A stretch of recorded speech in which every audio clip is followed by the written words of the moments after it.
তুফান ছবি চেনে দুষ্টু কোকিলের জন্য আমাকে প্রিমিয়ারে ডাকেনি, জানো তো? এই গানটা টোটাল ইন্টেলেকচুয়াল প্রপার্টি আমার। পৃথিবীর সবচেয়ে বড় প্রডিউসার শ্রী ভেঙ্কটেশ ফিল্মস। আপনি 1 কোটি টাকা দিলেও আপনাদের কোনোদিন আর কাজ করবো না। তোমার সাম্প্রতিক গান দুষ্টু কোকিল, দুষ্টু কোকিল, এটা বাংলাদেশের ছবি। হ্যাঁ, এটা জয়েন্ট ছবি না? পরে জানলাম জয়েন্ট ছবি, প্রথমে জানতাম বাংলাদেশের ছবি। কি এর নাম ছিল ছবিটা? ছবিটা হচ্ছে তুফান। তুফান তুফান তুফান তো এখানেও রিলিজ করেছিল। তুফান এখানে রিলিজ করেছিল, কিন্তু আমাকে প্রিমিয়ারে ডাকেনি, জানো তো?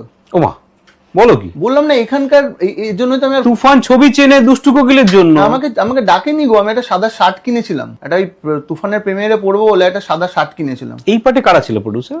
এই পাশে পৃথিবীর সবচেয়ে বড় প্রডিউসার শ্রী ভেঙ্কটেশ ফিল্মস, মানে কলকাতার পৃথিবীর সবচেয়ে বড় প্রডিউসার। নমস্কার স্যার। তো তারা ছিলেন, এবং তারপরে আমাকে কোনো একজন ওদের কোম্পানি থেকে ফোন করেছিল নতুন গানের জন্য। তো আমি সুযোগটার অপেক্ষা করছিলাম। আমি বলেছিলাম আপনি 1 কোটি টাকা দিলেও আপনাদের কোনোদিন আর কাজ করবো না। কারণ বললাম না, একটু তার কাটা গ্রামের ছেলে, একটু তার কাটা হয় আর কি। আমি বললাম যে আমাকে প্রিমিয়ারে কেন ডাকেননি?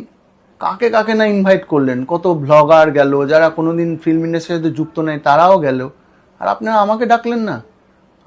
আপনারা ডাকলেন না। শুধুমাত্র তাই না, হয়েছে তুফান সিনেমাটা এসেছিল, সেখানে আমার নাম নেই। তুমি কোথাও দেখতে পাবে না আমার নাম। কি করে পসিবল এটা? আই ডোন্ট নো, ভীষণ দুঃখ পেয়েছি। সেখানে তাহলে কার নাম যাচ্ছে?